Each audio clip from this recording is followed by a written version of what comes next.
화수분 야구의 상징 KBO 부동의 1위 두산 베어스가 어느 날 갑자기 땡땡 베어스가 된다면 야구 팬들로서는 상상도 하기 싫은 일이지만 요즘 들어 심심찮게 들려오는 말입니다. 124년 역사의 두산이 창사 이래 최대 경영위기를 맞으며 보유 자산 매각에 나섰는데 야구단도 포함되는 것 아니냐는 관측이 나오는 것이죠. 도대체 그동안 무슨 일이 있었길래 지금의 위기가 찾아오게 된 걸까요? 두산의 시계를 되돌릴 수 있다면 언제로 돌려야 하는 걸까요?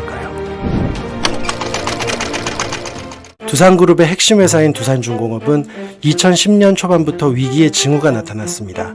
회사의 매출이익이 2010년을 기점으로 서서히 내려앉았고 수주 물량 역시 점점 쪼그라들었거든요.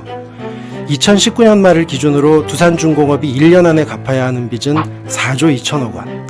하지만 두산의 현금성 자산은 그 10분의 1인 4,647억 원에 불과합니다. 국책은행이 1조 원을 빌려주기로 했지만 사실 그 돈으로는 턱없이 부족한 거죠. 두산중공업은 어쩌다 이렇게 빚이 많아졌을까요? 많은 사람들이 두산의 위기가 문재인 정부의 탈원전 정책에서 비롯됐다고 말하기도 합니다. 준비 중인 신규 원전 건설 계획은 전면 백지화하겠습니다. 정부의 탈원전 정책 때문에 석탄 화력 발주가 감소했고 경영위기까지 몰리게 됐다는 뜻이죠. 하지만 그보다 더 큰 문제는 그동안 밑빠진 자회사들에게 물붓기를 계속해오던 경영진의 무능 때문이라는 지적도 나옵니다. 첫 번째 패착은 자회사인 두산건설의 돈을 크게 떼인 일입니다. 7년 전 두산건설은 위브라는 브랜드를 내세우며 공격적으로 국내 주택시장을 공략해왔습니다. 결정적인 승부수를 던져보겠다고 했던 것이 2013년 완공한 일산 위브더제니스였죠. 59층 230m 높이의 2700세대, 그야말로 야심차게 준비한 국내 최대 주상복합 아파트였습니다. 하지만 글로벌 금융위기의 여파, 비싼 분양가, 인근 지역의 미개발 등등 아파트에 입주하려는 사람이 없어서 대규모 미분양 사태를 맞고 맙니다. 두산건설을 돕기 위해서 모회사인 두산중공업이 보유 현금의 95%를 빌려줬지만 역부족이었거든요. 두산건설은 2011년부터 단 한 차례도 당기순이익을 기록한 적이 없는 회사입니다. 두산건설은 결국 지난해 상장 폐지 수순을 밟고 매각까지 염두에 두고 있다고 하죠. 사실 이때 경영진이 냉정하게 두산건설을 포기했다면, 위브더제니스를 짓지 않았다면 두고두고 아쉬움이 남는 부분입니다. 또 다른 패착도 있어요. 2007년의 일입니다. 당시 두산은 그룹의 미래 먹거리를 고민하고 있었습니다. 두산의 눈은 국경 밖으로 향했죠.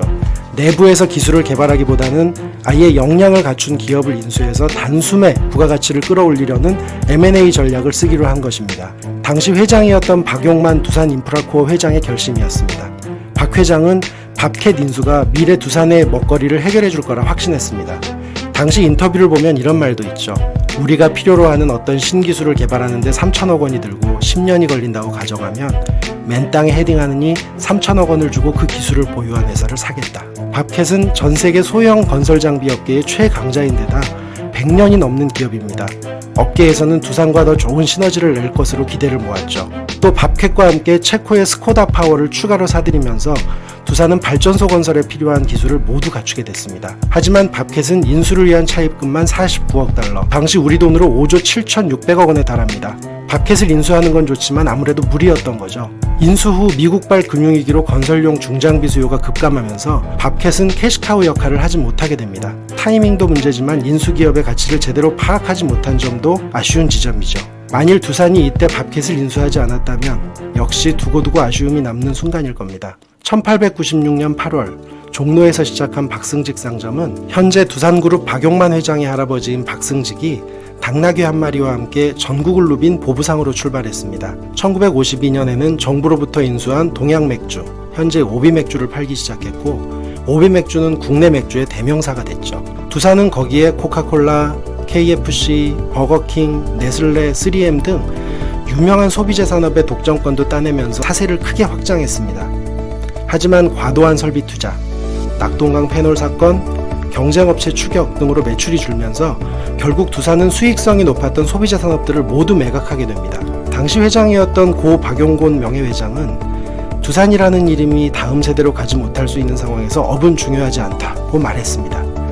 두산이 한국중공업을 인수하고 변화의 시동을 건 것은 2001년. 당시 두산이 본 미래는 ISB, 인프라 지원 사업이었습니다. 맥주나 콜라를 팔던 회사가 굴착기 같은 대형 장비를 파는 업체로 변신한 것이었죠.